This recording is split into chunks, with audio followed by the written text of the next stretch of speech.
Nice. Welcome to the A1 Podcast. It's your host, Asif Ali. I'm joined today by former Seattle Mariners, former San Francisco 49ers, former JUCO legend in two sports, former two-sport professional athlete, and now the brand new assistant coach of San Jose State football, James Davenport. James, how you doing today, brother? I'm doing great. How you guys doing?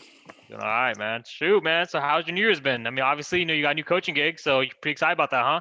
Yeah, we're starting off hot. It's good. I'm enjoying it. Just got Yeah. the job at San Jose State, so that's nice. Yeah, pretty much. Yeah. So pretty much kind of talk to me about what was you've been coaching for the past couple of years, right? Yeah, I've been bouncing around a little bit. I was kind of like a volunteer and just kind of hanging out with my daughter. But yeah, I was with the Giants for a little bit. Texas Tech, Cal State Northridge, and just helping out. Some youth teams, some high school teams. Like just doing what I can for the community. Right. That's great, man. I mean, I think the good thing about that is that you basically get like a good kind of exposure. Obviously, obviously you having played two sports, obviously coaching now. Have you been coaching softball for the past couple of years, or has it been different sports? It's been a different. Like I've been doing baseball, softball, a little bit of football. I've been bouncing around doing kind of everything. But I just got into softball about 2015 because my fiance's been doing it for a while, about 8 years now. She played at Wisconsin and Yeah. was a pitcher there, so that's kind of how.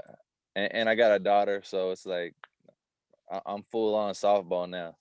Well, on softball, man. So yeah, let's go ahead and start with your early life because you were obviously a great baseball player. Talk to me about what was your first love as a kid and kind of because you're a Bay Area native, right? So Yeah. I grew up in the Bay Area. Grew up in Oakland and Newark. Kind of bounced back and forth. But yeah, my first love, man. I say my first love would be basketball. That's why I was full on basketball. AAU.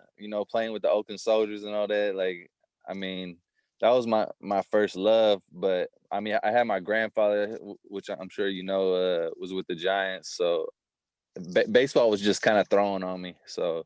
right. But I've been playing sports since I was little, like since I was 5. And pretty much your grandfather. We can talk about that. Your grandfather Jim Davenport was a two-time All-Star with the Giants back in his day. So Yeah. He was a beast. Man, if he was playing now, he'd probably be like I don't know, like a Chavez or something like that. He was nice. yeah. All right, cool. So yeah, you kind of how what did he influence you at all? Kind of when you're playing when you're growing up. No, yeah, he did. He said, when I was younger, he said, you got an opportunity to play pro ball. Like, you got to choose one sport. And I was like, dang, I don't want to choose one. Like, because I wanted to play all three in college, because I played all three in high school. Right. But a lot of colleges wouldn't let me play it. So I went to Tennessee first, the Vols. Right. So I went out there to Tennessee for baseball, and I was going to play football, but, I got into some trouble. And then I had to go revert back to JUCO, so I ended up going to Ohlone, so which, I mean, it is what it is. Everyone got their own story. I'm glad I went to Ohlone, and that was a great experience for me. We were top in the nation. It was, and then that's when I kind of went like full blown baseball, because I was like, shoot, I need to get myself out the hood and start playing pro ball. 100%, 100%. So you kind of got a great amount of exposure, obviously the JUCO level, and I obviously played JUCO too, so the rest was history. Oh But yeah, there you pretty go. much, Yeah, yeah. So pretty much, I played bling at West. blanging on them. You know what I'm saying? So Yeah. kind of yeah. So I played at West Valley. I played at San Jose City College. You played at Ohlone. And obviously I actually started team class at Ohlone. I would have played at Ohlone, but they just didn't have a team. So Yeah. kind of talk to me about kind of what your experience was like, going from like you said, going to University of Tennessee, and then like you said, like then having to go back to the JUCO, going down to the JUCO level, and kind of your experience with that. Yeah, it was a big change because the nice facilities and the treatment and the gear and the fans and the state. Like, I mean, it's just It's going different. to JUCO. I was like, man, this is bad. And Ohlone a beautiful campus. Like, they got great facilities there, but I felt like I was back in high school again, and it was kind of a downer at first. But I just got done getting arrested, and I had an ankle brace on. Like, it was. So I was in a bad place when I first started at Aloni, but Coach K, and Coach Paul, they did wonders with me and changed my whole life around it. And ever since then, like I've been on the straight and narrow, like no more gang banging, no more drug dealing, none of that stuff. Like I stopped all that stuff when I was probably like about 17, 18 years old. Right. But nah, it was for the best. And from there on out, I was rolling. Yeah. I was a top player in JUCO, like in California, and I had tons of scouts, probably like 15 to 20 scouts coming every single game. Like, and Stacy Pettis from Seattle Mariners, like luckily he pulled the trigger on me. But let's actually talk about your run. You helped lead the Renegades to the 2004 JUCO Pacific Coast Championship, and mm-hmm. then the NorCal Championship the JUCO NorCal Championship title, and then you were runner-ups in the 2004 state championship game. Yeah, shoot, that was brutal. We was crying. Tears was coming down our face. I ain't gonna lie. Yeah, we lost by 1 run. I actually started off the inning, that last inning, with a home run, and we had bases loaded. And one of our better hitters was bases loaded with 2 outs, and we just couldn't do it and end up losing the game. But I mean, it was a good game. I actually was playing with a broken rib too, because like in JUCO, you got to throw BP to yourself and front toss to yourself. It ain't like D1 or pros. Like you kind of just do everything yourself. Right. And I got hit with a comebacker and cracked my rib. But I actually had a phenomenal game. That was probably one of my better games, playing with a broken rib. Right. And I think kind of with that, obviously, you basically had all the time to kind of learn to come from adversity, right? I think that taught you a Mm-hmm. lot about that, right? Because when you lose in a championship game and you obviously have to play with a broken rib, you know what I mean? Yeah. That kind of taught you a lot of, like, some good life lessons, right? About overcoming Oh adversity.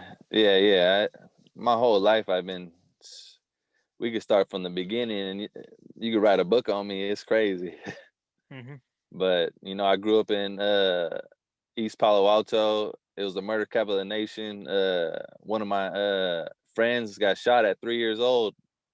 We was riding on our tricycles, so my parents got me the heck out of there. So they were still together at that time when we went to Newark, and then they got separated, and that's when I started bouncing back and forth from Oakland to Newark.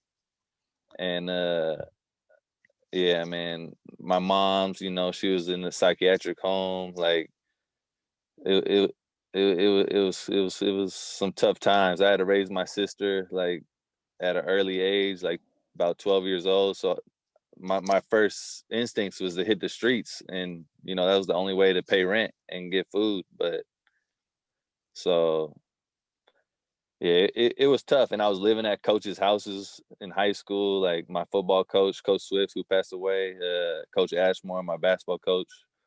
Uh, yeah, so I mean, I was bouncing around a lot from friends' house, living out of a suitcase for probably till I was about, I don't know, 20 years old. I was living out of a suitcase, and then even that, I was living out of a suitcase, going to play pro ball and college and all that. So Right. I really never was stable, like, and I always I don't regret, but I always look back like, dang, if my parents would have stayed together, like what could have I done? Right. But I made the best of it, and it worked out. Right. Exactly. And I think it worked out for the best. You pretty much were kind of able to, like you said, kind of with your upbringing not being kind of, the you kind of a little rough upbringing, right? Yeah. Being not being able to kind of, be on the straight path all your entire life. That you obviously, like you said, the coaches and baseball as a sport kind of brought you, kind of gave you that line to kind of Hmm. toe. You know what I mean? So Yeah, definitely. yeah. So I mean, yeah, I mean, I appreciate you sharing that, because obviously a lot of guests on the show, I mean, like people don't know this, but I mean, a lot of guests come from the fucking hood, you know what I'm saying? And No, I know, you know what I'm and saying? And people yeah, go ahead. embarrassed about it. Like I'm not like if there's plenty of kids out there like me, and I'm willing to help them if they need the help or if they want the help. Right. But and I kind of been on both sides, like my grandfather's stupid rich. I mean, it's my grandma now, but he passed away not too long ago. But yeah, he was stupid rich, like $22 million. Like, but he's old school though. Like, do it on your own, figure it out. Like, Right. But he grew up in Alabama, so he's straight old school. Straight old school, right? We're talking about that Southern Yeah, hospitality. yeah. Like, So, oh, you locked up? Like, oh well, figure it out. yeah, and pretty much, obviously, with that, I mean, you're able to, you took your life lessons from your grandfather, from your dad, from your parents, and you Hmm. kind of use that, and obviously your own experiences, being coming from the street, you're able to use that to kind of just you just use that to kind of motive. I think it was kind of like a driver, you know what I mean? Just Oh knowing yeah, that, yeah, you know what I mean? Because I feel like with me playing football is me proving myself I could do it, just because yeah, yeah. in high school I didn't have the grades, that's why I couldn't play. Yesterday's guest Johnny, I mean, like, I knew him, through Foothill, right? And Hmm. and our mutual friend Dan, Dan Buff, D Yeah, Buff, yeah. That's shout my out, boy. shout out. He's basically like my brother. Like, they took me in when I was a senior in high school. I didn't have nowhere to stay, Yeah, and ever since then, like, we've been like family. Like, his dad and his mom did like wonders for me. Like, I got mad respect for that family. Like, they done so much for me. It's crazy. But there's a lot of folks that done a lot for me, and I appreciate everyone. But yeah, shout out to D Buff. shout out D Buff, baby, Dan Yeah, Buffington, man. yeah. Hey, man. Hey, no, it's cool, man. I mean, he calls me the goat, but then everyone calls you the goat. So I mean, Nah, so nah. I'll gladly concede that title to the man who got to make it to the NFL. So that's fine. Yeah, All right. So pretty much yeah. after after Loney, you transferred to Cumberland University. You helped lead the team to their first NAIA World Series appearance in 2005. How's Yeah, that? man, that was Talk to me. that Cumberland was tough too. Like, going NAIA, I wanted to go D1, but I was just messing up again. Like, I had all kinds of offers too, like, but I was messing up again, so I had to go NAIA, and the cards I got dealt, like, I went there, I did solid. A lot of scouts were out there seeing me do my thing. Then we get all the way to the World Series, and I do a backflip, running out to my position, and coach benches me the whole World Series game. Yeah. And then the guy in my spot went 0 for 5 with bases loaded 3 times. And we end up losing that in extra innings in the World Series to Lewis and Clark, who's a nice NAIA school. They got a lot of World Series titles too. Right. But yeah, man, it was tough because it was the 50th anniversary for NAIA World Series, and those rings were fat. They were platinum, diamonds. Like, it was bad. Like, the display they had, and I wanted that ring bad. But I mean, it's my fault. I shouldn't have did a backflip running out to my position, but it was just me being me. That's who I was. Right. And exactly. I mean, kind of like with your when you're excited, you don't really in the moment. You're just kind of Yeah, think. yeah. Yeah. I wasn't thinking. And my coach Woody Hunt, he was with the Pittsburgh Pirates, like, managed for years with them, and he was like, "What the hell are you doing? Like, you ain't Ozzie Smith and all that." Like, he just ripped me a new one, and then he pulled me out the first inning, Right. and I was like, "Dang!" And then I thought he was gonna put me back in, and then the dude in my spot, I'll never forget it. Steve, man, like, he 0 for 5 with bases loaded 3 times, couldn't do nothing. I was like, I would have hit a bomb. I would have did something. I would have won the game for us or something. And I was like, dang, the coach. I mean, that's how it is, though. The coach sat one of his best players and basically threw away the World Series, and I respect it, though. And I mean, it is what it is. I mean, Yeah, it is what obviously, it if is. I mean, you learn from that. You know what I mean? Just make Yeah, sure. Yeah, but I'd be sitting with your hands like this with all kinds of rings. I mean, I got some rings myself, but yeah.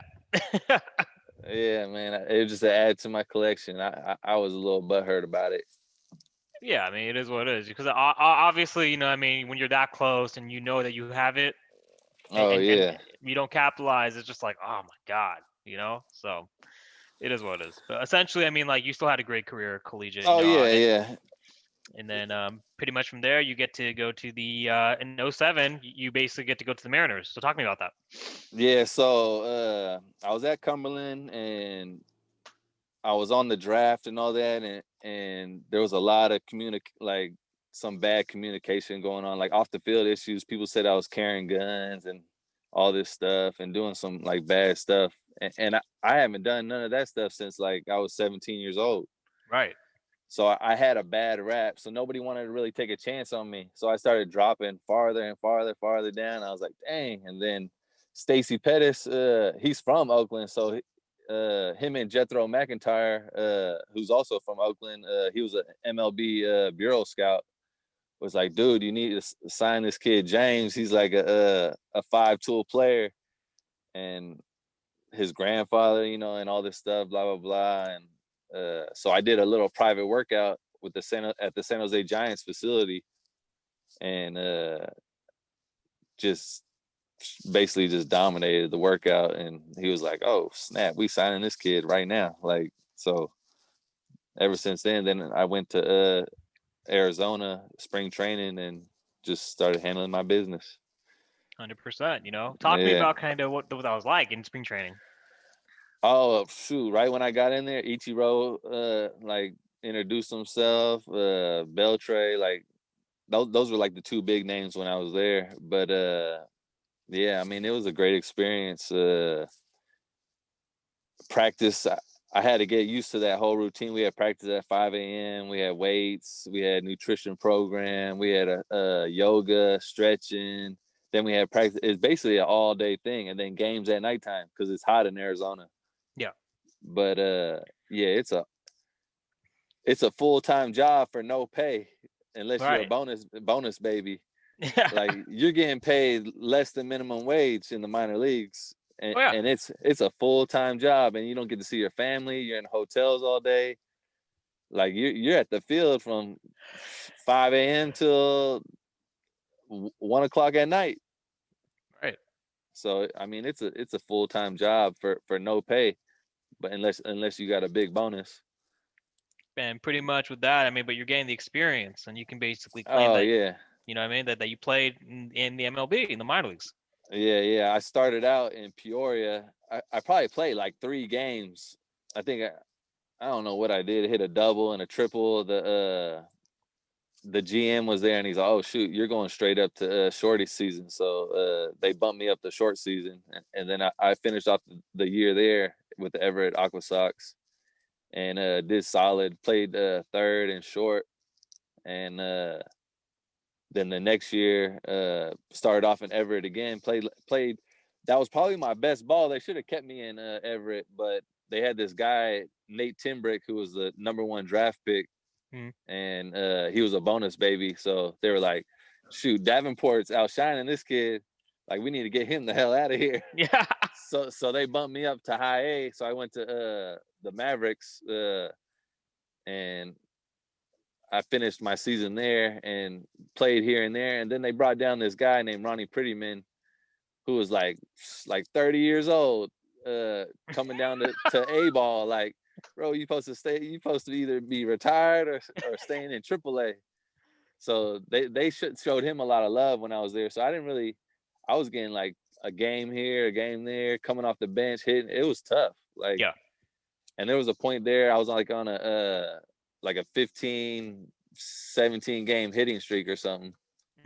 But no, I mean at the time Seattle Mariners were struggling as an organization, and they kind of cleaned house, and that's why I mean things just didn't go as planned at Seattle. So yeah, I played one more year, and then I had a talk with my grandfather and my uncle, who's with the San Jose Giants. He manages Gary Davenport, but I had a talk with them, and they basically said, because they weren't going to invite me back to spring training, they wanted me to come for short season, and I'm like, I'm in my like 4th season. Like, you're not gonna let me come back to spring training? I told my grandfather and I told Gary Davenport, my uncle, I was like, they don't want me to come back to spring training, and they were like, man, you need to ask for your release and go to another program. Right. So I did that and didn't get picked up again. I didn't get picked up at all. I was like, dang. So it was a struggle trying to get on with some of that. But then the Juliet Jackhammers signed me, and I ended up playing 1 year with them. And then after that, on to football. On the football, right? And Yeah. then so now obviously, but you in between your transition, you're coaching. Obviously, you're part of the Giants World Championship team in 2010. Yeah. And then kind of how did you get into that? Was it just straight in or? So yeah, my grandfather told me to basically like leave the Seattle Mariners, and then I did a bunch of workouts and dominated the workouts. They're like, so I didn't get picked up by nobody, and that all went on. And then I was sitting around doing nothing, and my grandpa's like, well, you want to help out with us in spring training and hit fungos, throw BP and all that? And I was like, yeah, I'll do that. So I did that for like just for spring training, and then end up getting a World Series ring out of it. So I was like, shoot, it's cool with me. Yeah, man. I was hoping you bring it with you. That way we can see it on the. Sorry, yeah. Oh, next time. Yeah, We're gonna have to bring you back on for that. All right, cool. I know. So pretty much, I would have put on all my rings. I probably got like about 7. yeah. See, hey man, you already know James Davenport, 7 rings, Jimmy. That's what we're gonna call him. Yeah. So yeah, But, pretty much. Yeah, so I did the Giants for like a short period of time, and then I was like sitting at my house, like, man, like I started getting the itch. Like I wanted to play ball still. And then my homie Eric Stewart was playing at Chabot. Yeah. And then he was like, man, you should come play for us. Like, we're gonna be nice. And I was like, shoot, I might as well. I don't got my degree, and I got clock left. Like I could go play JUCO. It doesn't like. So I went and did that, and it was a great football. I mean, I probably should have started playing football first. Yeah. And I probably would have had a better career with football, but yeah, so it started at Chabot. And at Chabot, you actually helped the Gladiators win the Golden Gate Conference Championship in 2011. Yes. And actually, I played West Valley in 2009. That was my sophomore year. Then I tried out for the SaberCats in the AFL, San Jose. Oh, nice. Yeah. And then pretty much I had to play in Central Valley, Stockton Wolves, and Cal Eagle. That's where I got this boy. So. Oh, sweet. Yeah. It's Western Conference champions. But the the issue with that is that we actually played Chabot, and y'all blew us the fuck out my first game at West Valley. And so, I mean, there's definitely a soft spot in my heart for y'all. No, yeah, but we had some dogs. Straight up. Yeah. We had some dogs. Yeah, that's when Stevie Johnson kind of paved the way for me. Yeah. When he was at Chabot, and like he taught me a lot of things, and he's one of the close homies now. But yeah, shout out to Stevie. But yeah, man, Chabot, it was crazy. We had some goons, some straight thugs on that team. Oh man, yeah. I remember our first game. It might have been against West Valley, our first game, and during the national anthem, like we were going stupid, like dumb, dancing the whole time during the national anthem. And after the game, our coach, the whole practice just ran us to death. It was crazy. Coach Cal Cagney. He's one of my top coaches too. He's a good dude. But he was a 2-sport athlete himself. He played I think for the Giants for a little bit, and then did something with football. I forget what he did, but yeah, Chabot started, and I had a good career there. And they had me at slot, and that's when I first started long snapping. Yeah. But I did it with one hand. Right. And then so from there on at Chabot, I did my thing, and then went NAI and played at Faulkner, Alabama, and shoot, we won a championship there too. I think it was the Mid-South Conference or something like that. State title or something like that. Yeah, so I got another ring with them, and played with Ray Armstrong, who also played with the Niners, Raiders. I think he was with the Seahawks and a few other teams, Saints and stuff, and Rams. He was with a bunch of players. but he was a solid player that came from Faulkner. He was a fallback also from Miami. Yeah. No, absolutely. And I think that's kind of one of the things you got to understand. It's like, well, with this stuff, the biggest thing is that understanding that, like, with the relationships are the biggest thing kind of with the JUCO level. And obviously at Faulkner too, you got Yeah, those relationships. I mean, there's guys who I know who play D1. Obviously, I got to meet a bunch of NFL guys, and you obviously, were one of the guys who got a look, right, and yeah. invited. So, and you got to meet, obviously, like you said, teammates with these guys, right? So, Hmm. No, yeah. For a lot of young athletes out there, I mean, if you don't go D1, it's not the end of the world. Like you got bingo. D2, D3, you got JUCO, you got NAIA. Like there's still options out there if you want to play, and everyone's getting looked at. I mean, D1 gets the most love, no doubt. But if you do your thing on the field, you're gonna get looked at regardless. Right, right, If you a dog, you a dog. right. Exactly. If you a dog, you a dog. You know what I'm saying? So, I Yeah, mean, you're gonna dogs get got to looked at. eat. Yeah, And my yeah. and my and motherfuckers trying to find them dogs. You know what I'm saying? So, so obviously with after Faulkner, did you go? I think that's when you finished up at there around 2013, 2014. Yeah, I think it was 2014, 13, one of those years, I forget. But Yeah, from there on, I went to Exos and trained for because I got invited to the Super Regional Combine.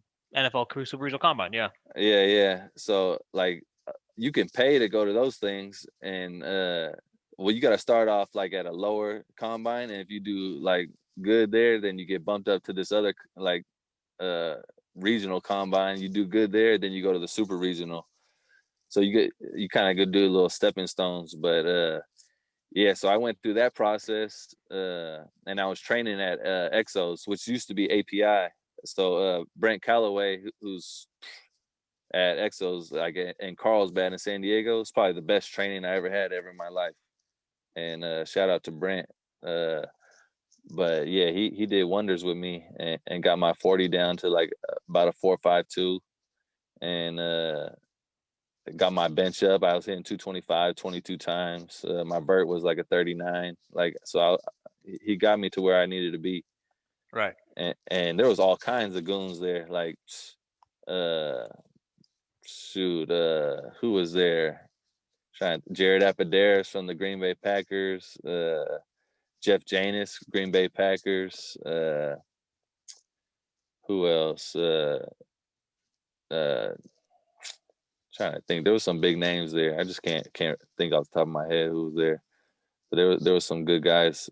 All the top guys go to Exos. Mhm. Yeah. So I went there and trained, and then did my thing, and then this guy Jake kind of taught me how to snap with two hands, because I used to do it with one hand, and they were like, you can't do that in the NFL. You got to do it with two. Yeah. And I was like, shoot, I don't know how to do it too. So I learned within like probably like 3 months how to snap with two hands, and it was tough. But then I was lights out. I mean, I'm an athlete. I pick up things like that. Yes, sir. Yes, sir. Talk that shit, boy. You know what I'm saying? Yeah. So no, And I picked up on it quick. And shout out to Jake. He taught me. And he had a workout with I think it was the Seahawks.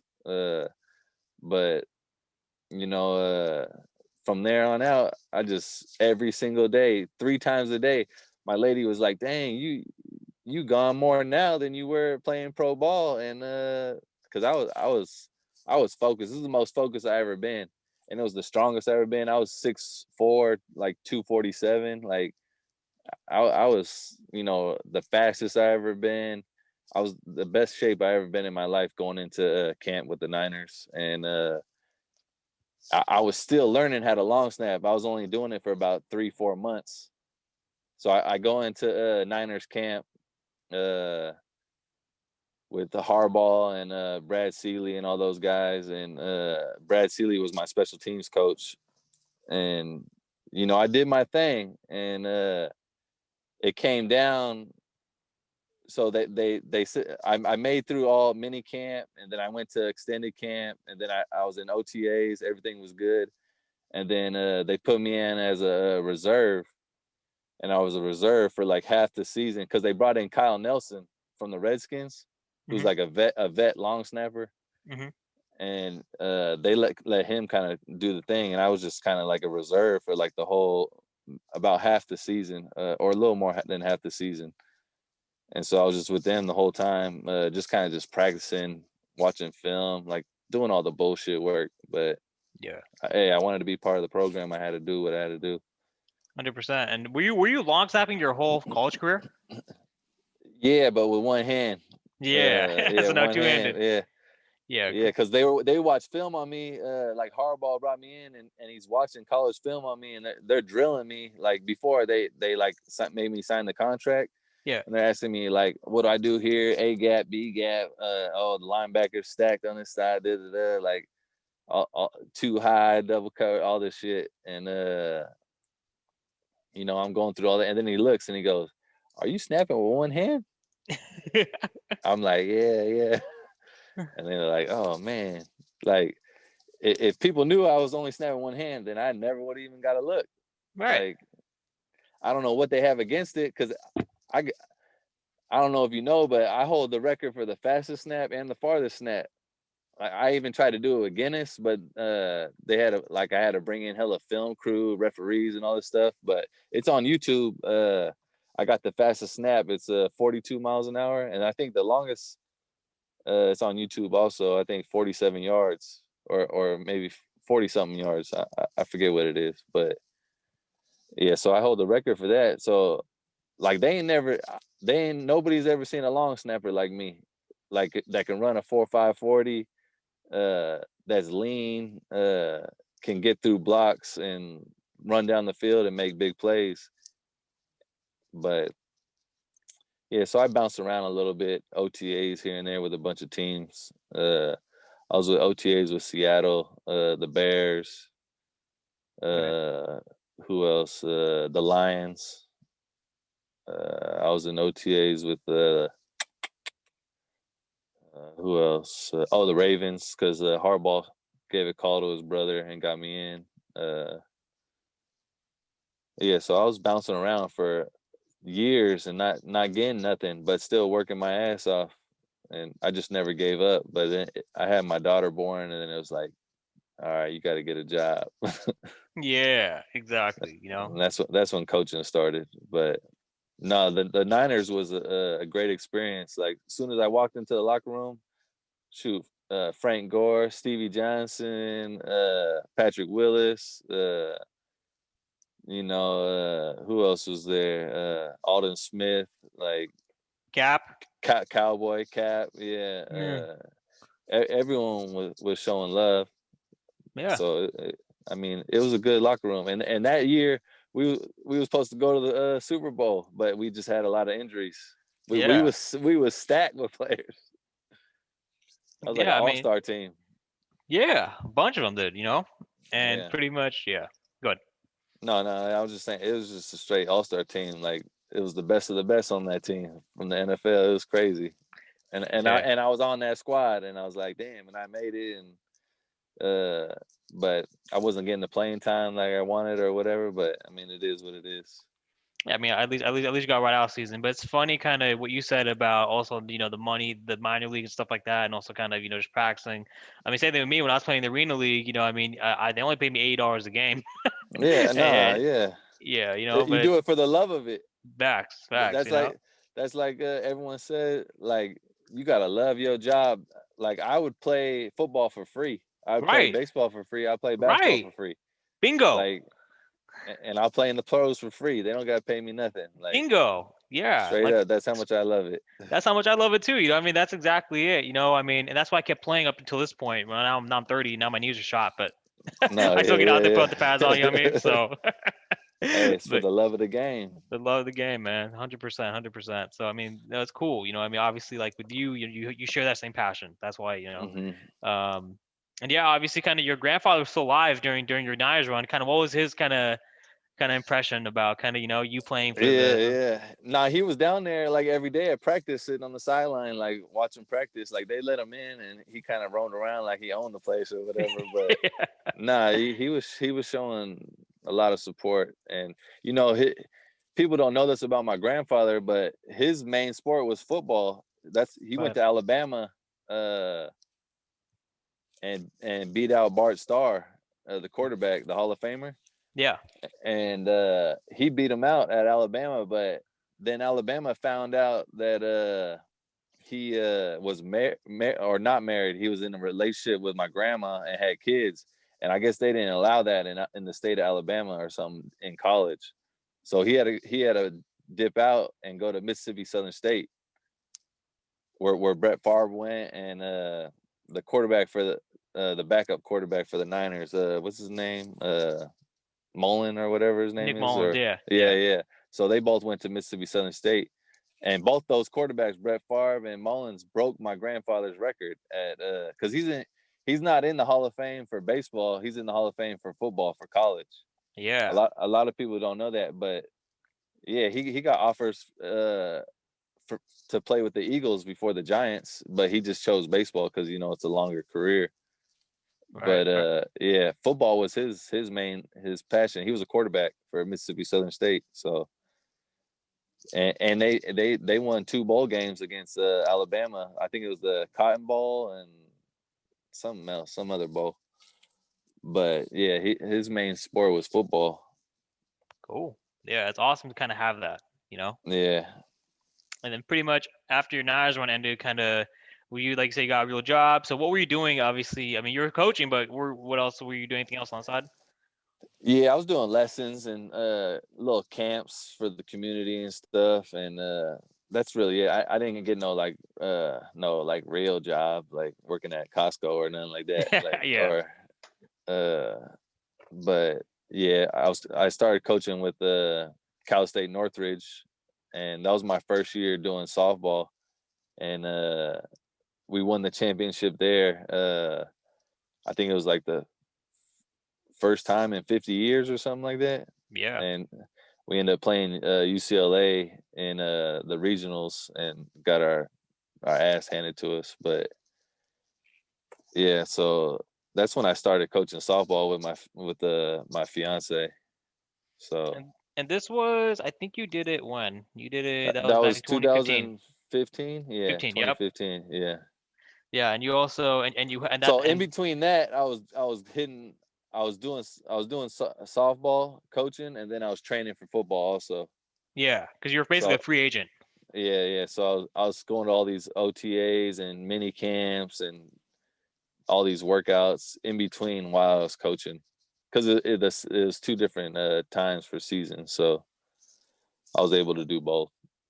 And that's good because it's like, you're able to balance it out. You're able to kind of, be a free agent, go through there, and then obviously, be able to coach and kind of get your, get some resume, get some some credibility on the resume, get some experience. So, and obviously it translated well, right? Because now your current career is, Now it paid the way. So I finally became a paid assistant now.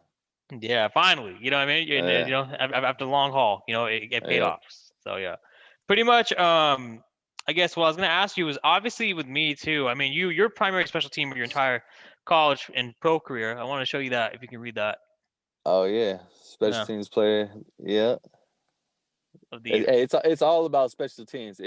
That's the fastest way to the NFL is special teams. Right. Guaranteed, hands down. Right. All the rookies, they're all special teams people. Right. It's rare when you get like a Amari Cooper or someone that, or like a Clay, or like someone that just comes in right away and is the starting receiver or whatnot. Like, it's rare that it happens. Most of those guys start off like on kick return or kickoff or whatever, punt or whatever it is. So that's why I was asking, because I used to be a gunner. I used to be a jammer, based on kind of what the scheme was, whether it was kickoff, whether it was punt. Yeah. Sometimes I'd be up back on punt, So kind of talk to me about, kind of, with your experience being a long snapper, what was your favorite? I mean, was it punt? Was it kickoff? Was it field goal? Oh, you're not kickoff. Was it field goal? Was it punt?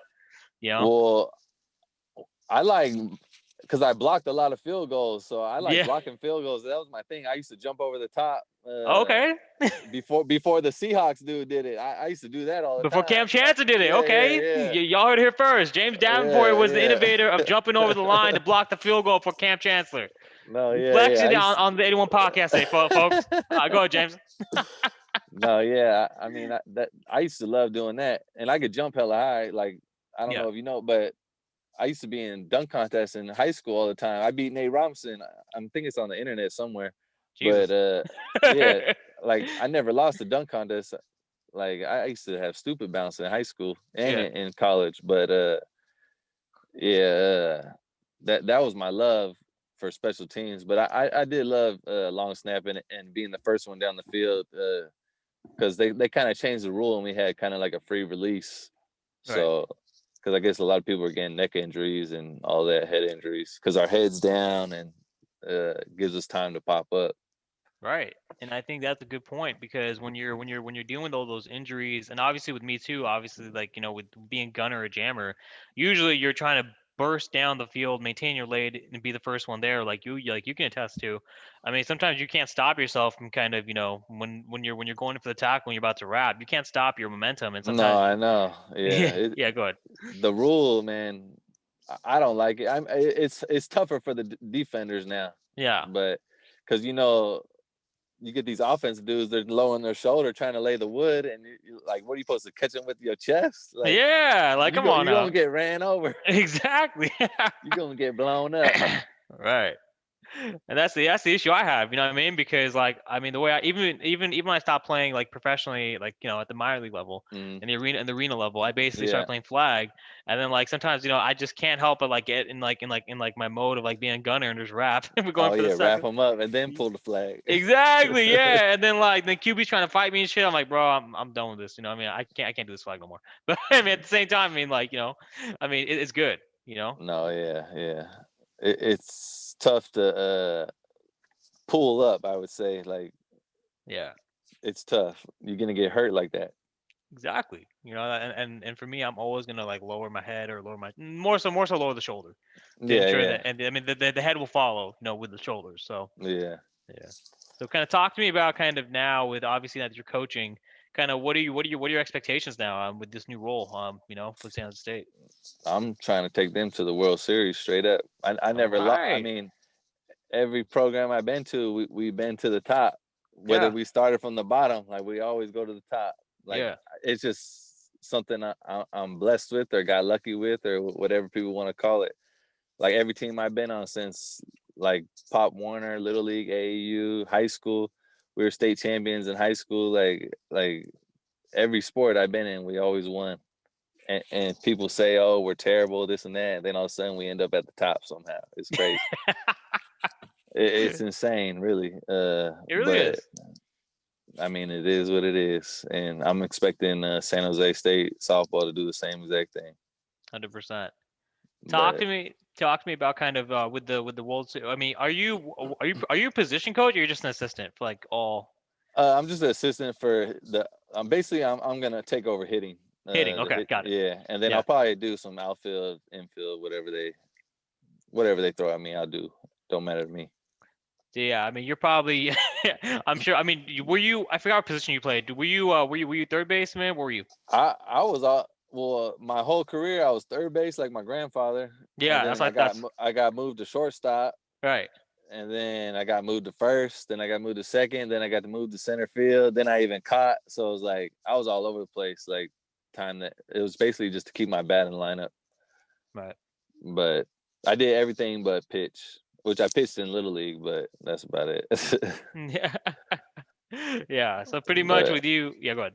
no, I was just saying I played I was kind of like a utility player, like all over the place. Yeah. For me, it's like football. Same thing. It's like special teams. I mean, you almost are kind of like a utility player because based on what the scheme is, I mean, obviously you have a dedicated. You're like a specialist. You're a long snapper, dedicated, but you also play different sides Yeah, of the. yeah. Yeah. Yeah. Like when I was with the Niners, I also played tight end. Like, Yeah. and I played a little receiver. I was over there carving up Jimmy at Hey, DB. Like they couldn't guard me. Like Jimmy Ward. yeah, Shout out. but I mean I was bouncing off. I was wide receiver, tight end, long snapper. Like whatever people need me to do, I could do. Yeah, absolutely. And so, kind of, what was your favorite thing to do?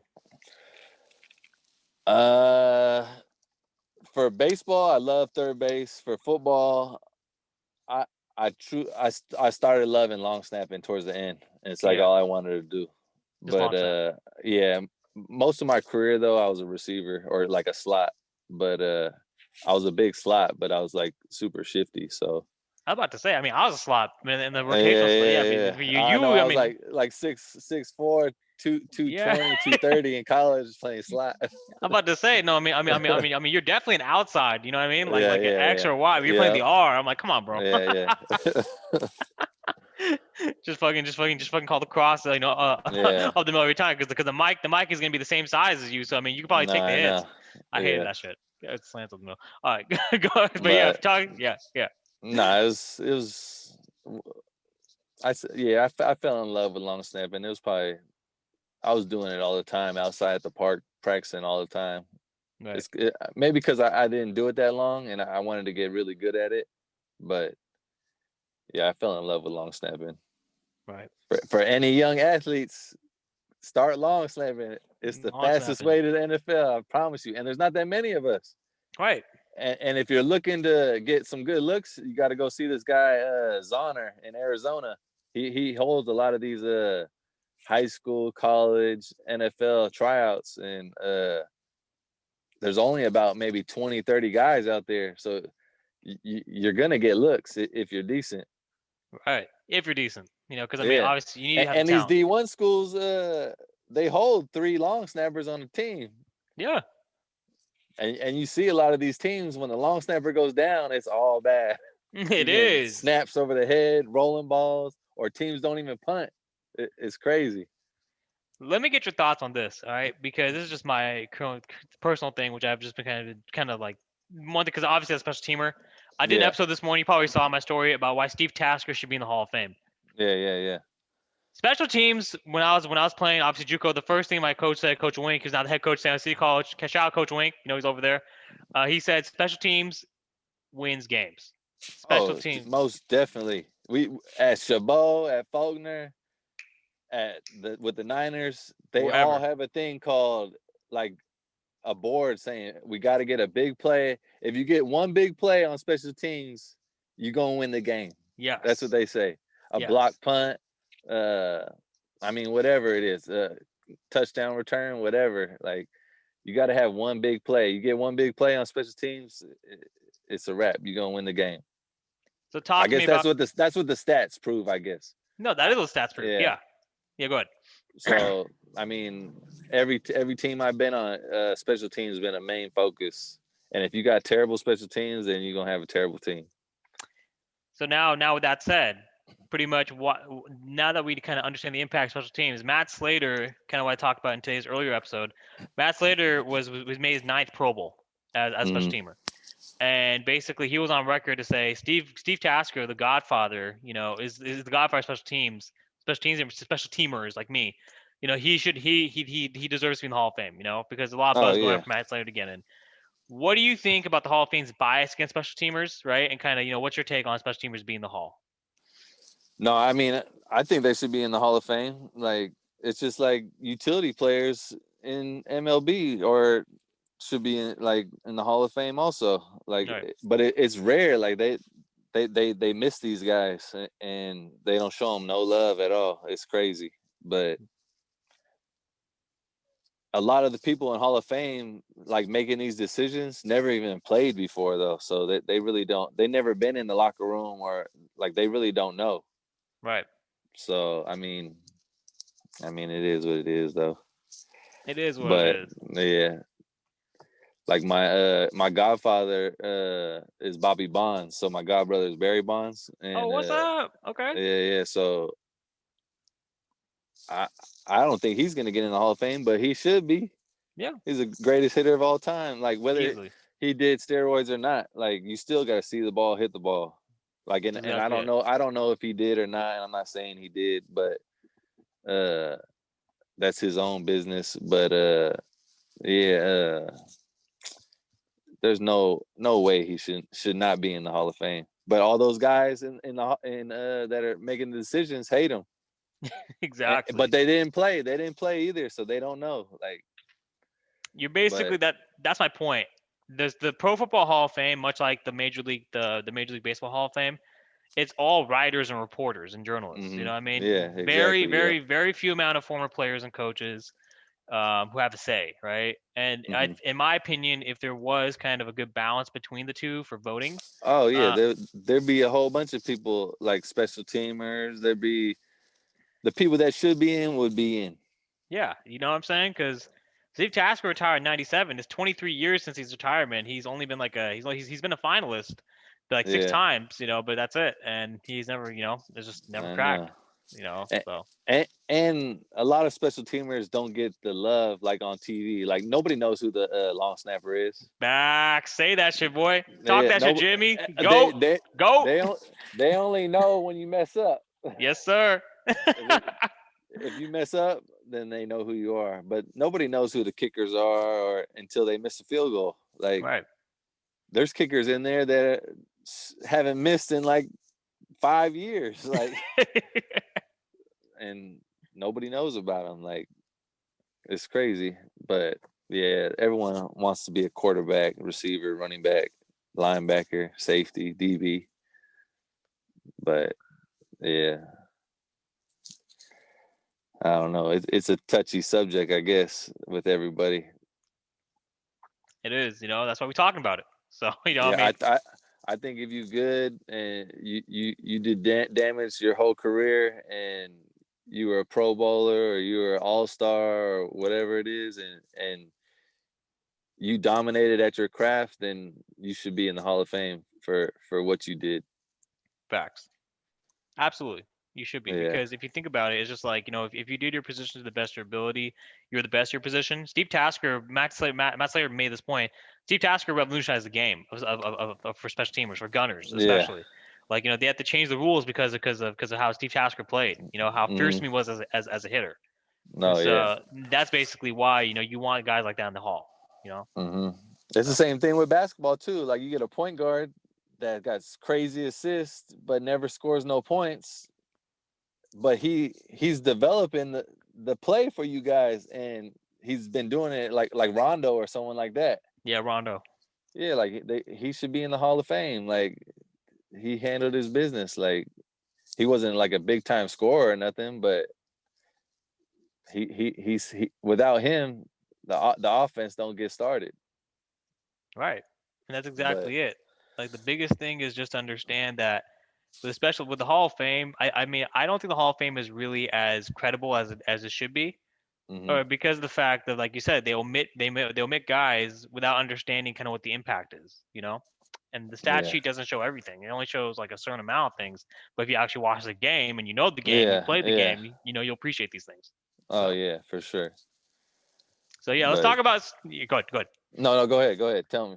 No, I was gonna talk about your life outside of football and kind of like who's your favorite team, like for each sport. Uh, my favorite team is the Niners because they gave me my first shot, and then Hmm. for baseball, obviously the Giants because my grandfather. But I'm not a big fan of teams and stuff. I'm more like players and stuff. Yeah, yeah, yeah. Like basketball, I love LeBron James. Hey, I mean everyone does, but Kobe and all them. But hmm. Allen Iverson is probably my favorite player all time. I actually met Allen Iverson before he had braids. I think he got his braids from me, to be honest. Talk that shit, boy. Hey. I seen him at an AAU tournament when I was young, and I had braids, and he was like, "Dude, your hair. Who does your hair?" And I was like, "Oh, this lady in Oakland named Tootie," and he's all, "Man, I'm gonna have to get braids." And then, sure enough, the next season he had braids, and then everyone had braids. It was crazy. Right. But nah, yeah, AI. He was by far probably my favorite player. Even like growing up, like watching his football highlights and everything. Like, yeah, he was the truth. And then football wise, Randy Moss, hands Andy, down. boy. Yeah, I love Ocho too. But yeah, Randy by far. I was always trying to moss people. It's crazy. I mean, I'm not sure Yeah. Buff. Yeah, well, I'm sure Buff told you this, but actually, Randy actually wished me happy birthday on IG a couple years ago. And Oh, dope. yeah, Yeah. yeah, yeah. And so I'll send you the post that way you can see Yeah, yourself. yeah. That's Pretty the much goat right there. what I captioned was this. I said the two greatest Vikings receiver, because West Valley were the Vikings, right? I wore Okay. 81 because Randy was 81 in New England. People thought I was wearing 81 for TO. I was like, no, I'm wearing Yeah, it for yeah, Randy. yeah. And then basically then I said two big greatest Vikings receivers of all time. Number 81, Oscar Ali, and then number 84, Randy Moss. He saw it and he said, "Happy birthday." I was like, oh my lord, That's boy. dope. Yeah, yeah. Yeah, that's that shit, So Nah, I know. That's the one thing too. Like, I wish professional athletes would do more is like reach out to just the randoms because yeah, it makes all our day. 100%. Yeah, yeah. But yeah, for baseball, my favorite player, shoot, probably say Barry Bonds. Barry, Yeah, baby, yeah. got to. Growing up with him and everything, and yeah, he was by far my favorite. Before him, it was Willie Mays. But so no, yeah. I mean, I grew up with all those guys. That's how I started baseball. Basically, growing up with Willie Mays and my grandfather, working with Bobby and Barry and Rich Aurelia and JT Snow, like all these guys. Like when I was in high school and elementary school, like I was always at the field, uh, trying to get some work in. Right. And so I think with But that, kind of with your upbringing, with that being surrounded by these guys, that obviously kind of, yeah, obviously it must have impact on you too, kind of with your journey, right? Because you oh see that yeah, and you try to it emulate it it. it made me a far better player than like in high school. Like I was like beyond everyone. Like, and it's all because of them. Like when you play with those guys and you practice with those guys, you start playing like them. Right. And I after school I would go there and work out with them, and then I hit the streets. It was like it was like clockwork. Log work, baby.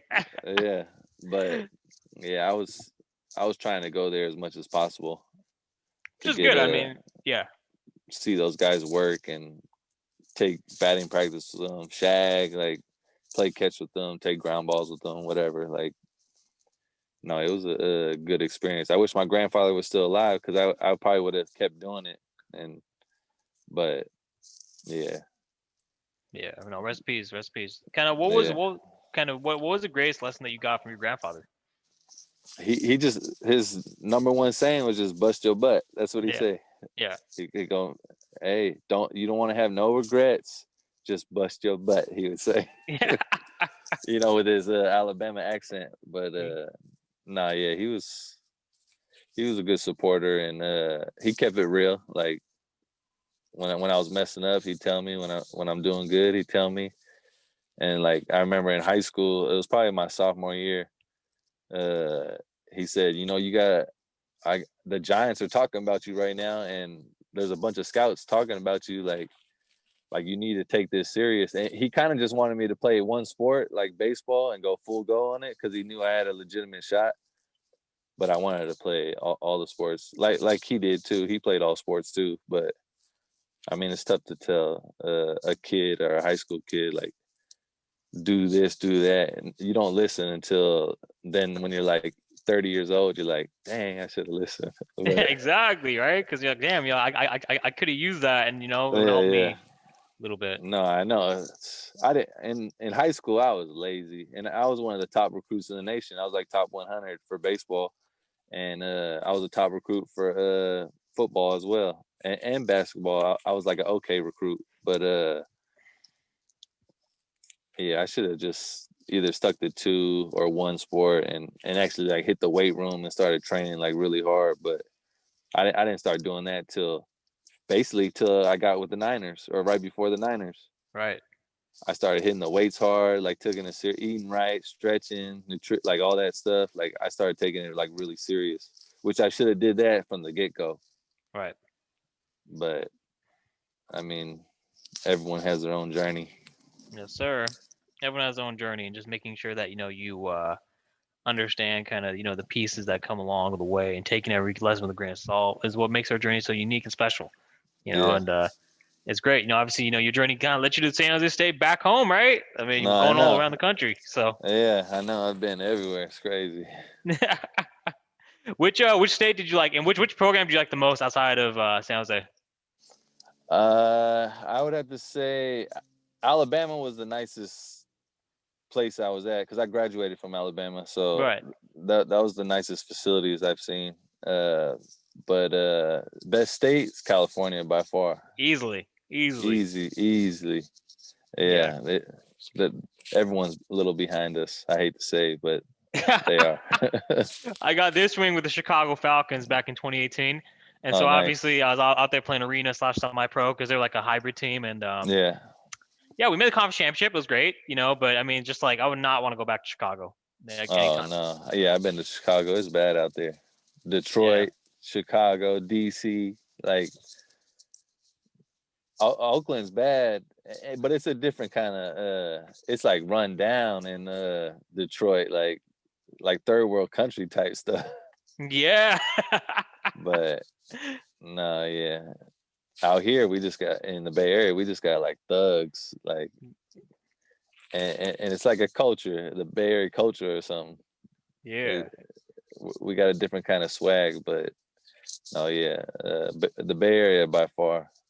Bay by far, same here. I mean, I live in Chicago, I live in Phoenix, but I still will take the Bay any day of the week. Yeah. So kind of talk to me about, I guess now, we already talked about kind of your career, your outlook, and you obviously talk about your goals for the program. Where do you see yourself in the next 5 to 10 years, though? I mean, do you see yourself staying with San Jose State or kind of, Yeah, I'm probably gonna stay at San Jose until they let me go. Okay, I'll probably cool. stay here forever. Yeah, yeah, That's forever. I that's like the that. plan, anyways. I mean, Yeah, I stay right here in the Bay Area, so I mean, I'm not trying to make no millions. Like I already did what I did, and I'm stable. So exactly. Yeah, like yeah, I I'm mean, not trying to go be a big head time coach at like ASU or nothing like that, or like some big time school or not. We're just chilling, having a good time. yes, sir. That's what we're doing. All chilling all day, baby. Good vibes, positive vibes. So Yeah, I'm trying to stay with my daughter too. Wherever she's at, I'm at. yeah, but it's just you and your fiance, Yeah, you guys live together and the daughter, right? yeah. She lives with us. She's 3 years old. She's gonna be a beast too. Ah, She's doing man. some crazy things already. I'm like, dang, she gonna be good. Yeah. So you're basically a girl dad, kind of like Kobe. Yeah, exactly. Yeah, I'm all for the girls now. Like Yeah. I want. I would like to see softball like get up to baseball's level, which it'll probably never happen, but I would like to see them get some love, like how baseball players get love. 100%. One of my other favorite players outside Kobe was LeBron. So outside LeBron was Kobe, and when Kobe passed Yeah, away, I drove down to Staples Center, and I remember reading one of the quotes about like like they asked like Kobe, you have 4 daughters, do you ever want a boy? He's like, nah, I love girls. Like I love being a girl's yeah. dad, for obvious reasons. So kind of and obviously like you said, softball coming up to speed with baseball, but kind of what else are your kind of your inspirations or your motivations for raising your daughter to kind of be like you or better. Yeah, I want her to get the best things like that I never had, and Yeah. like for sports, like she's 3 right now, so hopefully when she gets to play sports, tennis, golf, even if she plays sports, I don't know what she's gonna play, but Right. she might not play nothing. But I would like to see them get like 3 pairs of shoes, like the boys get 3 pairs of shoes, not just 1 pair of shoes, or 3 gloves, like they get 3 gloves, or the gear's got to be the same, the treatment's got to be the same, the travel. Like if you're gonna fly private jets, like the girls should be flying private jet, not buses. Yeah.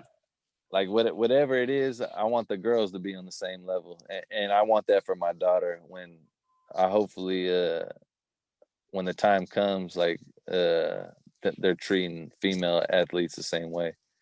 Right, exactly. And I think it's a good point you make because obviously there's a lot of movement. The movement's going on right now in the NBA. It's been going on for some Hmm. time now, Yeah. you know, to advocate for equal pay and equal rights. So No, that's yeah.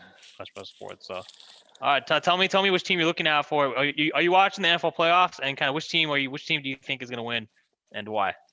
I mean, the Chiefs got so many dogs. It's You know what I'm crazy. saying? Goddamn. They got so many weapons. It's insane. But yeah, and I'm a Mahomes fan. Like being at Texas Tech, I met him a few times. He's a cool dude. So I'd say, and I like the Ravens too. I like Lamar, like what he brings to the table, and their whole swagger and all that. But Yeah, I don't know. I'd say Ravens or Chiefs. Ravens, Chiefs. Yeah, those are probably my two teams I've been following all year and who I'd pick. Yeah, no, that's But gonna be interesting. Yeah. What about the NFC? Man, so you got Brady, Yeah. the GOAT. Mr. Stick to these. Yeah. Stick to these. Stick with what you know. Yes, sir. The devil you know versus the devil you don't. Yeah, everyone's been hating on Brady for the longest, and now they got AB. So 81, baby. yeah, they're gonna do some damage too. Green Bay's nice too. You got Green Bay. I mean, the teams are stacked right now. Shoot, who knows what the Browns are gonna do too? Sleepers. Yeah, I mean the Browns are gonna play KC this weekend, so we'll see. I know. They got some sleeper teams in there. I in the beginning I thought they was gonna be trash, but Me too. they pulling it together. But you been following basketball at all? Hell yeah, Lakers, baby. That John Morant's Ooh, crazy. golly, He got hurt, but I mean he's. Actually, no, wait, John Morant? No, he's not. No, he's with the Grizzlies. Grizzlies. I'm thinking about RJ Barrett. Yeah, RJ's nice. The whole rookie class is crazy. Yeah. No, we're talking. That's last year's guys. We're talking about LaMelo this year. Oh my God. Oh yeah. LaMelo just sliding it up. It's crazy. I know. Everyone's hating on him too because he wasn't doing nothing in the beginning. But no, yeah, there's these rookie players coming up. They're nice. They're on a whole nother level. Right. It's pretty interesting to see kind of with the NBA how things are kind of progressing right now. Mm-hmm. You know, I mean, obviously, with the biggest thing with the NBA is that I guess just understanding that obviously the and kind of with the NFL too, like athletes get younger and faster, stronger every single year, and obviously, I mean, and it's funny. Yesterday's guest, we had this debate about LeBron versus MJ. I mean, it's a pretty good debate. Yeah. My debate on is it. Jordan's like a finesse dude, but LeBron's just gonna overpower your ass. Say that shit, boy. Take the ball to the hoop every time. He could do it right now if he wanted to, but he don't want to get injured. Right. He's trying to play another 4 years till his son come out of high school. Yeah, and that's what he's waiting on. He's trying to stay healthy. I mean, he'll still get championships on the way, but kind of like half-ass. He ain't going full out. You don't have to. You don't have to. I know. His half-ass is like any other player's 100. You know what I'm saying? No, I know. It's crazy. Like he could run through people. Actually, let me pull up a stat for you. I posted yesterday on Facebook. Let me read this to you. Yeah, Jordan though, he's the GOAT. He's the one that paved the way. But then there was guys that paved the way before him. Right. Let's see. So I think with LeBron, it's kind of like the GOAT or the best. It's like Randy Moss for Jerry Rice. It's like, well, Randy Moss doesn't have the gaudy stats like Jerry Rice or the rings, but Randy Moss, if you watch play them against next to each other, you'll think like, oh my God, that dude can run a 4.25. He jumps a 40-inch vertical. So yeah, but the top defenders this year, by when they're with a minimum of 100 defended field goals on average. Mm-hmm. So 5 is Karis LeVert with 37.7%, 46 out of 122. 4 is Andrew Wiggins, 37.7%, 52 out of 138. 3 is Anthony Davis, 37.5%, 48 out of 128. 2 is Andre Drummond, 37.3%, 50 out of 134. Number 1 is LeBron James with 34%, 34 out of 100 allowed on the year. Sickening. You know what I'm saying, boy? Like, golly, get that man Defensive Player of the Year right now. Like right now. We got added on to a trophy case, boy. Yeah, I know. It's crazy. Crazy, man. I mean, because kind of like you, he was also a two-sport athlete. Like he had the option to play football or basketball outside of high school. And Did you guys graduate the same year, or were you like a year behind? He was 03, right? Yeah. Yeah, same year. Yeah. So I mean, I'm sure that you probably kind of heard about. He was always so they used to come out with these magazines for basketball, like because our high school team at Newark Memorial, we was like top in the nation. Right. Like we dominated the Bay Area. We went to states like every single year. Like Right. and they print out these things like every weekend, and they'd be there on Monday morning. These little high school like basketball, I forget what it was, but yeah, LeBron was always on the front cover, and that's how I knew about him. We didn't end up playing him, but we played a lot of good players in high school. It was crazy. Yeah, Right. Damien. Yeah, Lillard. You had Leon Poe, Allende. You had some good players. Nate Robinson. Like we had a lot of good high school players around here in this area. And I think that's kind of the thing. Nate Robinson, all these guys, like, kind of the ones you mentioned, like, you did Yeah, have NBA guys that you got to go up against. yeah, So, yeah. I mean, it's crazy. Like, the amount of talent that we have here in the Bay, like, I feel Oh like the Bay, yeah. the Bay doesn't get enough love. You know what I'm saying? Like, No, they don't. They don't. We got a lot of like shoot in high school. You had Stevie Johnson, Dennis Dixon, Maurice Jones-Drew, Marshawn Lynch, Jared Page, Rashawn Vaughn. You had gee, boy. Ruben for the Seahawks. I mean, and then there's a lot of like those are just big names. Like All right. there's a lot of like little names like people like me or whoever else like, but no, yeah, we had the Bay Area's got some good Dogs athletes. and Yeah. thugs, like you said. Oh yeah, yeah. We hungry. We're hungry. Man. But Yeah. no, go. I was just saying, like, yeah, we got some crazy dogs. Everyone's hungry, trying to get out of all the struggles that are in the Bay Area. There's a lot of struggles out here, and people are just trying to get out Right. and feed their families. It seems like the struggles with the Bay is also the same with Chicago, same with anywhere I've ever been to play. I don't know why. I think just because sports is that outlet to kind of get out. Oh It yeah, provides the most def. opportunity. Yeah. So Yeah. I'm Sports was a huge outlet for me. If I didn't have sports, I like real talk, I'd probably be dead right now. yeah. All my friends that I rode with, they're all dead. Like in high school, I had like about 15 friends get murdered. Like, and then growing up, like till now, I probably got like 30 some homies that are dead. Like nobody's really alive, like, or they're locked up. All right.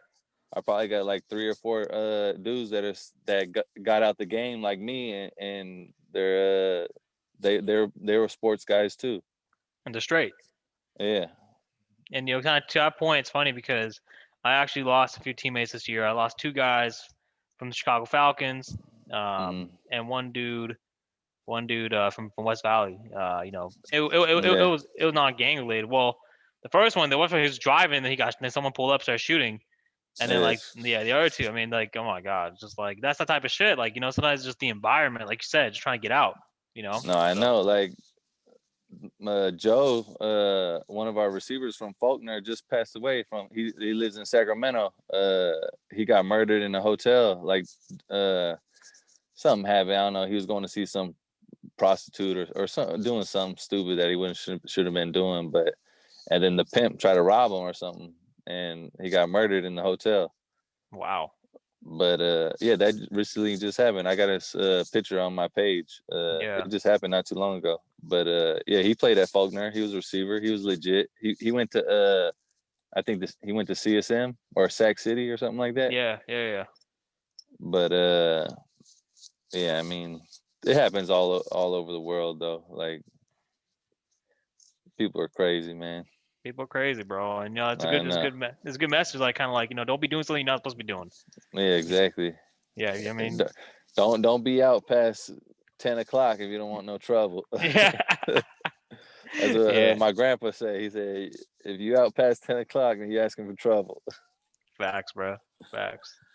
But man, shit. I mean, it's just crazy when you're just reflecting about it, talking about it. It's like, well, you don't realize how close it's to home until you kind of like we talk about it, like, okay, like, Yeah. yeah. So, but cool. Well, I mean, culture and strength. Yeah. What's your thing? Culture and strength. What's that represent? Is that something that you're? I don't know. I just seen it on the internet. I liked it. So Hey. I represent it. Yeah, then Oakland Bushrod. Is that Oh what that yeah, says? Bushrod. Yeah, Yeah. What's that mean? 5900 Bushrod, North Oakland. That's where I kind of grew up. Okay, So okay. I always Yeah. represent them. Yeah. Well, okay. See, I mean, we got some brand promotion on the A1 Yeah, podcast. yeah. But yeah, talk to me about kind of what's in store for 2021. Like obviously coaching. Kind of talking about what else? Man, I think we're still going to be in the same situation we were for 2020. Yeah. I don't like we've been talking, and things ain't really changing. Like, Yeah. there's still everyone's got to wear a mask. I'm tired of wearing the mask. I can't do it no more. But every state's open except for California. Right. Texas is like full go. Florida's full go. Like, people are practicing. Like, and then you see at other NBA and like other states, they got a little bit of fans, and other football stadiums got a little bit of fans. But Mm-hmm. California, man, we like shut down. Like, it's crazy. Right. Like And I mean Santa Clara County, we can't even practice. We can't do nothing. It's just shut down. Like, we're gonna probably have to practice out of the county. Like, right. go to like Alameda or something. And that's a good point, man. Because like yesterday's guest Johnny's coach at Foothill, like where I went to high school, where me Hmm. and Buff and all of them went to high school, Yeah. and he said the same thing you said. It's like California is the only state that shut down, but and so kind of what message are you telling your kids, right? Or what message are you gonna try to relate to them? Because I know some of these kids, this is their senior year or their junior year, right? To get to the I next know level. it sucks for the high school kids for sure. Right. Like, I, they're probably like can't wait to get back to school. Like, before, we used to be like, man, we don't want to go to school. Like, Yeah. but these kids now, they having it rough. They can't. They're probably tired of the Zoom meetings and all that stuff. Like, Like they this want one. to, yeah, they want to get out and start mingling with people. And but I mean, I guess it's for safety reasons. But I really don't know nobody that's got COVID, and I know a lot of people. I mean, I've heard stories like so and so's friend or grandma or something, but like, is it really COVID? I don't know. Like, it might just be the flu. Right. Like, but I don't pay too much to it. Like, the whole like what's going on in the government and stuff. I try to stay out of it. Yeah. No, me too. The government stuff's kind of. I'm out. Yeah, I don't know enough about it, so I don't really talk about it. Pretty much. Only speak on matters that you have knowledge on. So. Yeah, but yeah, it's gonna be rough for them. I feel like I feel 22 might be a little better. 22. 21, Yeah. yeah, we'll probably be dealing with the same struggles, but Right. it'll probably get a little better. I hope. I It hope so needs too. to. Yeah, it does. Yeah. I'm trying to go to a restaurant and eat. I'm trying to, tired of takeout. It's crazy. I'm tired of waiting in line to get into the store. Like, Man. only letting in 10 at a time. Like, man, I'm over Yeah. that. It's like I'm waiting in Disneyland to go to a store. It's Crazy. crazy, bro. Yeah. That's exactly it, though. I mean, you pretty much nailed it, and I think that's kind of what needs to happen. And anyone listening, any kids, if you are, listening to any high school kids, just keep your head up. You know what I mean? That's all you can do. Just have a positive mindset, and hopefully Hey, things will pass. go out to the park. If you're a kid, man, go out to the park and just start working on your craft by yourself. Right. That's the only thing you can do is watch YouTube videos or something and start practicing your craft by yourself. Like, don't wait for your travel ball team or whatever to start up, or your high school team to start up. Like, do it on your own. Like, that's when you're gonna get better, is doing it on your own. Right. Exactly. The only way practice makes perfect. And Hmm. individual and an individual will is what carries you to the top. So Oh yeah, for sure. 100%. Yeah, Foothill has some dogs. You guys had shit. Crawford. You talking about Crawford now? See, so Yeah. my big bro graduated 05. So yeah, it's Mm-hmm. like Crawford. So it's like everyone. I was like, my first coaching gig was last year at Whitney High School in Rockland, and the coaches over there, Zach McNally and Kevin Lopina, they both went to De La Salle, and Oh, Kev, okay. Kev was 04, Zach was 05, and they're like, oh, you're Omar's brother. I'm like, yeah. And so obviously Crawford. I mean, bro, Crawford was the man. I mean, I was a I know. freshman. Yeah. Yeah, go ahead. No, yeah. I remember playing Foothill. We played them in the NCS to go to the finals to play De La Salle for football. Yeah. And you guys got us in football. I forget who you guys had. You guys had two like top recruits that were going somewhere, a quarterback and a receiver. Tony Smith. I forget the names, but there one I think might have had offered to Oregon or something like that, or yeah, something like that. That was back in like 02 or something like that. Yeah, no, I wouldn't. Yeah, I wouldn't know. And baseball, you guys were always nice. Crawford. Yeah, Crawford, and you had that other dude. Bergerson. Yeah, Bergerson. There you go. Yeah. Brad Bergerson. Yeah. Brad Bergerson. Yeah. He was nice too. But we got you guys in baseball, but you guys got us in football. Yeah, you did. And I mean that's why I didn't play football. I played JUCO.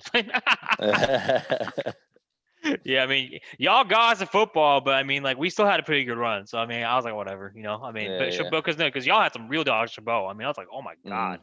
I mean. Yeah, Chabot, they're like a roller coaster. I also went, before I even went to Chabot, I actually went to Laney. You went to Laney? Yeah, I was at Laney for a minute. And actually, shoot.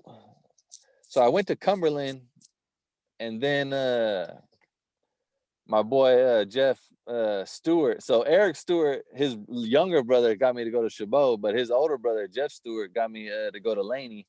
So after Cumberland, I went to Laney for maybe 3 months before I signed with Seattle Mariners. And I was playing at Laney, and we played Modesto in a scrimmage, and I got off, and that's when football started rolling for me. And then Seattle Mariners hit me up and was like, did the workout and all that, and then I signed. Right. But yeah, I actually went to Laney for a little bit. Shoot, they were just on that what is it? Not Hard Knocks, but Last Chance U. Yeah, Last Chance U. Yeah. They were ranked number 1 in the nation or something. Yeah, they won the national championship in 2018. Yeah, it's crazy. And so basically, Coach Beam.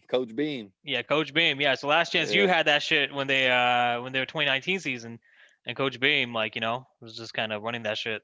Yeah, when I was at Laney, they had Marshawn Lynch used to come mess with us a little bit, but they had Frank Summers. Frank Summers, the fullback. Yes, sir. The tank, they called him. bro, you're talking like I don't know these dogs, boy. Like I played against you motherfuckers. I hate y'all for that. Cause y'all just that was a man and a half. It was 250, 260, just runs through anything. You know what I mean? He was like Derrick Henry before Derrick Henry. I'm just standing there thank God I'm on defense for this shit. No, I know. They actually said Tank was the hardest hitter in the NFL. Yeah. When he was I think on the Steelers. I think it was. Yep. Pittsburgh Steelers. Yeah, who's that big dude, the bald-headed dude that played for the Steelers? I think he was a linebacker or a DN. James Harrison.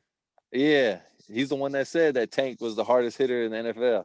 Damn, that's coming from him, bro. I mean, yeah, exactly. Yeah. No, Frank, man, he used to punish people in practice. It was crazy. Yeah. We had a incident one time. We weren't supposed to be hitting. And I forget what happened. Someone laid one of our receivers out, and then Coach Beam got mad and said, "Frank, go lay the wood," and ran one of our DBs over, and he was out cold. Oh man! I was like, "Damn, why you do that to him, Frank? Why you do that man like that, Frank? Leave that boy alone." No, see, but that's good. No, I was just saying him and Jeff Stewart are probably the two biggest hitters I ever felt against, because we used to have to block each other and stuff. So, but yeah, man, Frank, he was like Samoan and black or something. His legs were like tree trunks. Right. That's exactly it. I mean, when you see guys like that early from day one. I mean, I remember we had guys. I mean, you probably don't know his name, Jerome Meadows. He played. He went straight to Cal, but he led our team in sacks. He had 16 sacks in one season. So, I mean, he's averaging almost 2 sacks a game. Like he was a dog, G. He was a dog, like dog. You know what I'm saying? Yeah, it's crazy. JUCO's got a lot of good players that people be sleeping on, Yes, especially in the Bay Area. straight, Like especially out here in the Bay. even SoCal's got some good JUCO players too.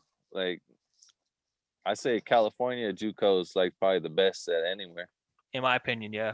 Just because Yeah. I mean the crop of talent we got. Yeah, a lot of Florida players. We get a lot of people from Florida coming down here to play JUCO. Yeah, dude, same here. We had one of our QBs at San Jose City was from St. Thomas Aquinas. Yeah.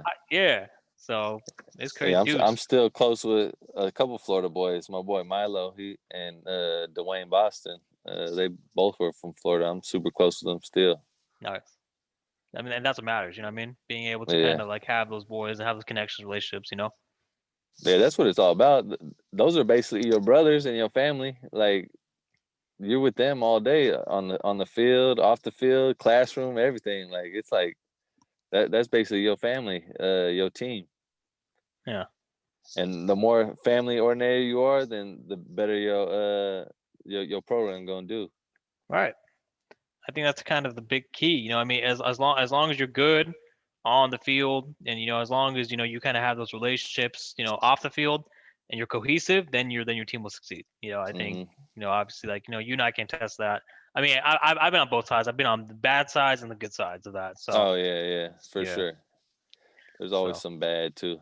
like I was watching my rings, but I'm like, yeah, y'all don't know the stories behind these, man. There were some bad runs we had to go through before we got Oh here. yeah, it's always So like that though. Like a team that you're like, oh, we're gonna be buns, and yeah, straight those up are the teams cheeks. that win. Yeah, Yeah.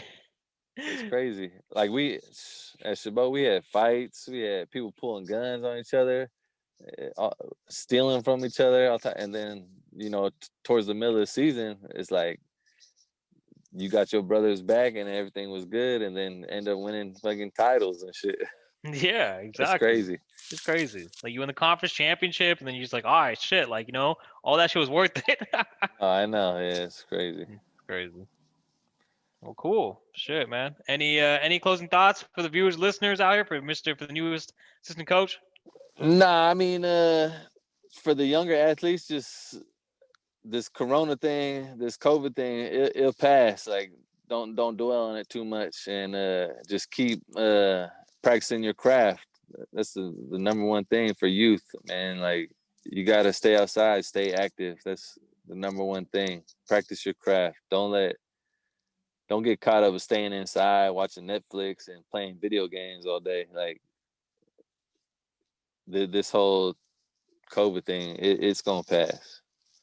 Yeah, I think it will, and I think that's a good message. And the young athletes out there listening, especially because it's really hard right now, right? Just everything that's Mm-hmm. going on. It's just kind of hard just to maintain that focus. It's really easy to get just caught up and kind of okay, like yeah, I don't really need to go out because there ain't gonna be no season or blah blah blah. It's really hard to kind of maintain that Oh competitiveness. yeah, and it's tough to get back. Like you take 2 weeks off, it's like taking a year off. Facts. Like if you stop working out in the weight room and stop like eating garbage, pizza, whatever, like it comes on fast, and you'll start getting injured as soon as you go out there to the field. Like you got to do it every day. The sooner right when you stop, then you start getting issues. It's Right. crazy. You go train for 2-3 years and then take a week off, and then those 3 years went out the window. Hmm. That's how fast it happens. It's crazy. Exactly. But yeah, And take care of your bodies. take care of your Mentos. Take care of your chicken. Yeah, for sure. I still didn't know what chicken meant. And I asked yesterday, Uh, then everyone started ripping me up. They're like, "It's about your nest egg, boy. It's about your money." I'm like, "All right, your whatever. cheddar, Your cheddar, you know what I'm your saying?" chicken. Man, I'm telling you, bro, man, Skittles got some crazy ass like lines. It's just like, I mean, sometimes I don't really understand half the shit he says, but it's like so cool to hear him just say Oh spit it. yeah, Yeah, yeah. man. But So yeah, I appreciate you having me on here. That it was fun. that was fun, 100%. No, we'll do it Yeah, again. yeah, we got to do it again. Maybe when the team we're doing some great things or something. get Yeah, back on here. absolutely. Yes, sir. Then we can have a bragging rights ceremony. Who Yeah, got more yeah, of yeah. these? No, You I know, know, I know. exactly. No. Oh man. James, appreciate you, brother. Yeah, all right. All right.